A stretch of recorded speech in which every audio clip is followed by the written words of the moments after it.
अदालत में किस तरीके से विक्ट्री का निशान बनाते हुए आई, मैं ये समझता हूँ कि ये दर्दनाक भी है और शर्मनाक भी है। ये कब से हो रहा है कि हमारी सोसाइटी में माँओं के साथ ये सलूक होने लग गया।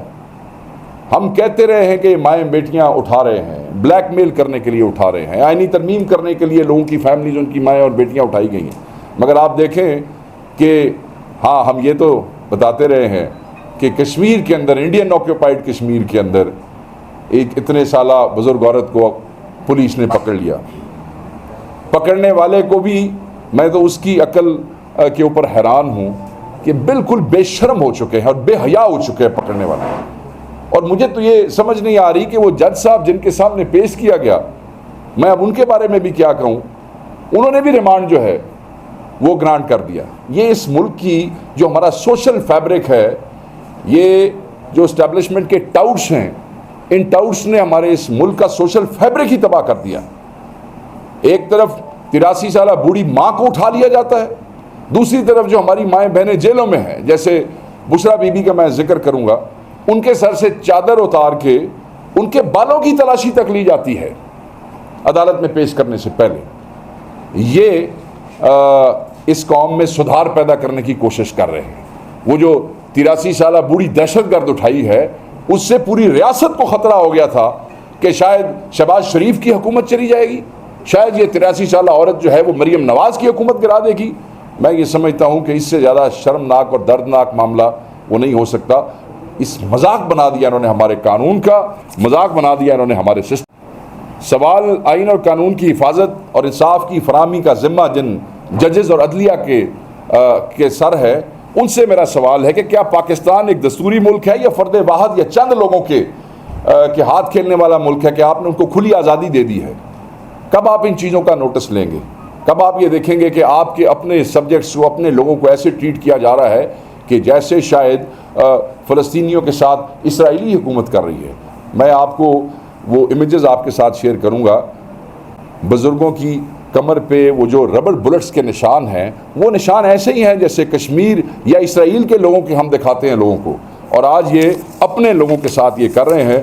मेरी समझ से बाहर है कि ये किस चीज़ को दबाना चाहते हैं, क्योंकि पाकिस्तान तहरीक इंसाफ को तो ये दबा नहीं सकते हैं।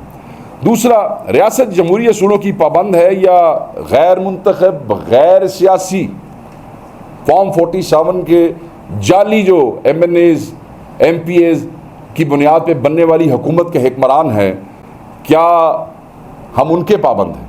हम उनके पाबंद नहीं हैं, हम इस आइन के पाबंद हैं। और मैं ये समझता हूँ कि सबको उस आइन की पाबंदी करनी चाहिए।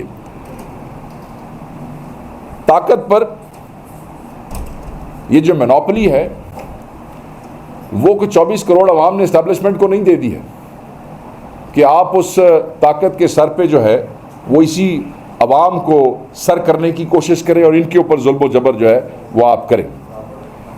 इमरान खान की क़यादत में हकीकी आज़ादी की ये जो तहरीक है, ये दिन ब दिन तवाना हो रही है और ये बहुत आगे तक जाएगी। इन्होंने हमारे चीफ मिनिस्टर के साथ जो किया, रास्ते रोकने की, कितना सेंसिटिव मामला था कि वो हज़ारों लोगों के साथ आ रहे थे और स्ट्रेट फायर किए गए हैं, गोलियां बरसाई गई हैं। रबर बुलेट्स की मैं बात नहीं कर रहा हूँ, गोलियां बरसाई गई। एक ऐसा सूबा जिसके लोग आपकी रियासत और तालिबान के दरमियान दीवार बन के खड़े हो गए, सैकड़ों कुर्बानियाँ दी, शहादतें दी, आज आप उनका इस्तकबाल करते हैं पंजाब के बॉर्डर पे गोलियों के साथ, स्टन ग्रेनेड के साथ, रबर बुलेट्स के साथ, शेल्स के साथ। उसके बाद आप कहते हैं कि जी DRAD कैंपेन्स होनी चाहिए और फिर चारों सूबों में हम आहंगी होनी चाहिए, और फिर आप फेडरेशन को कमज़ोर कर रहे हैं।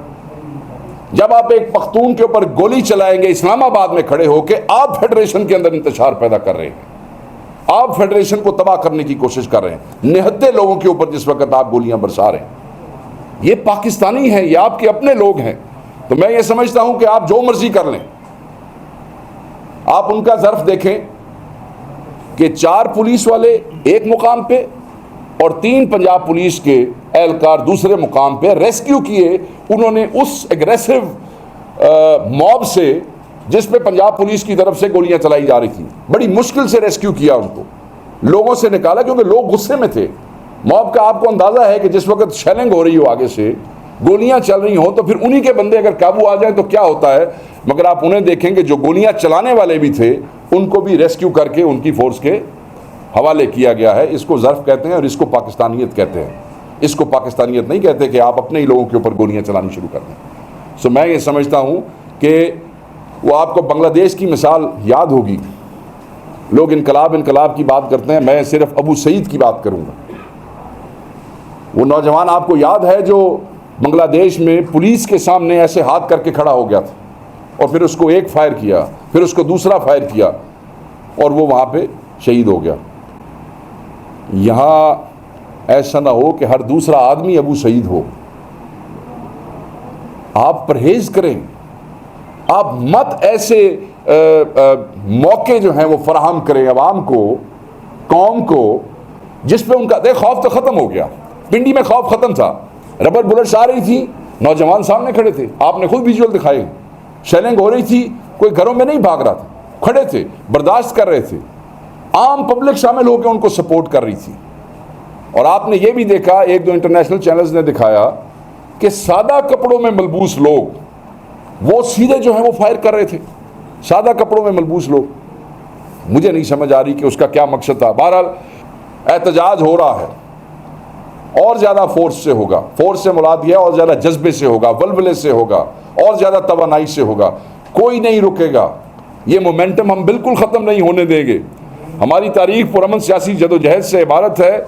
इमरान खान जुल्म का शिकार होने के बावजूद जमहूरियत पे यकीन रखते हैं, तशद्दुद पे यकीन नहीं रखते हैं। वो अभी भी अमन का दर्स देते हैं। पुरअमन एहतजाज होगा, और बहुत बड़ा एहतजाज होगा। हमारे लोग यहाँ भी पिंडी में निहत्ते थे, यहाँ भी पुरअमन तरीके से रजिस्ट करते रहे, और वहाँ भी निहत्ते लोग होंगे। तुम अपनी ताकत आजमा लो, वो अपने ईमान की ताकत से अपने कायद के हुक्म पे तुम्हें अपने जज्बे का सबूत देंगे। सो मैं ये तंबीह करूँगा कि पुरअमन एहतजाज को मत छेड़ा जाए। पुरअमन सियासी सरगर्मियाँ बिल्कुल तर्क नहीं करेंगे, इसमें और ज़्यादा शिद्दत लाएंगे, ये बढ़ेंगी। सियासत पर बंदूक की इजारादारी ना हमने पहले तस्लीम की है, ना हम अब तस्लीम करेंगे, और ना हम किसी को ये इजाज़त देंगे। सूबे और मरकज़ की सरकारें जो हैं वो अपनी शरंगेज़ी से बाज रहें, अपनी शरारतों से बाज रहें। ये शरारतें जो हैं और साजिशें जो हैं ये किसी तसादुम की तरफ ले जाएंगी, और उसके ज़िम्मेदार सिर्फ आप होंगे।